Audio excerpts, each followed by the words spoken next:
এই জেনারেশনে আমার মনে হয় উনি হলো মানে অত্যন্ত মানে কি বলবো বঞ্চিত একজন কবি। দিন আগে উনি কথা বুঝতেন, 10 দিন আগ পর্যন্ত বুঝতেন সব, কিন্তু বলতে পারতেন না। আর তার আগ পর্যন্ত যে কোনো ডিসিশন, যে কোনো ছেলেমেয়েদের আড়ালে বা তার আর আমার একান্ত বিতায় এই ডিসিশনটা আমি কী নিব, এইটা আমি কি করব, ওইটা এটা করব, হ্যাঁ ওইটা করব না, এরকমই ছিল। কিন্তু উনি একা কোনো ডিসিশন নিতে পারতেন না। শেষ পর্যন্ত সে আমার উপরে নির্ভরশীল হতেন, তুমি বলে দাও।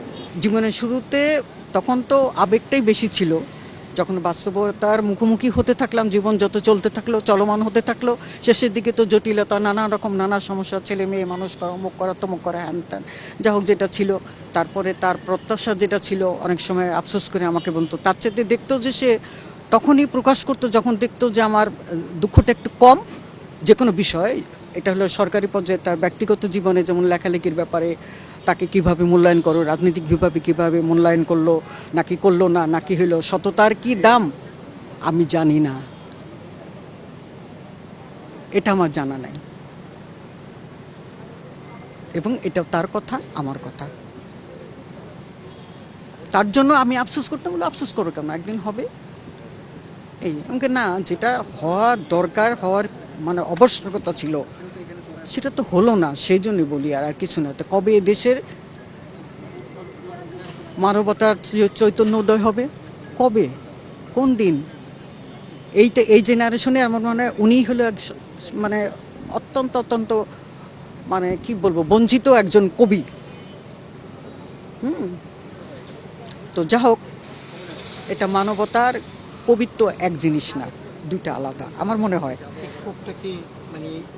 ক্ষোভটা আমার, তার অভিমানটা আপনার না কবির? ওনার অভিমান থেকেই আমার অভিমান। কি ছিল? এই যে বললাম, বঞ্চিত অবস্থান। সঠিকভাবে মূল্যায়ন করেন নাই বা করে নাই। মৃত্তিকার কবি ছিলেন উনি, সেই মৃত্তিকার উপরেই আপনারা চেয়ার বসে আছেন, কিন্তু আপনারা জানবেন না এই যে মাটিটাকে রক্ষা করার জন্য উনি, তার কলম কত দূর গেছে, সেটা তো আপনাদেরই বলার কথা, প্রকাশ করার কথা, জানার কথা। আপনি একটা জায়গার প্রধান, আপনাকে সেই বিষয়ে সব কিছু জানতে হবে, এ টু জেড, তাহলে আপনি মূল্যায়ন করতে পারবেন। মানবতার বাংলাদেশ তখন হবে যখন এই সমস্ত কবিদের, বঞ্চিত মানুষদের মূল্যায়ন করা হবে।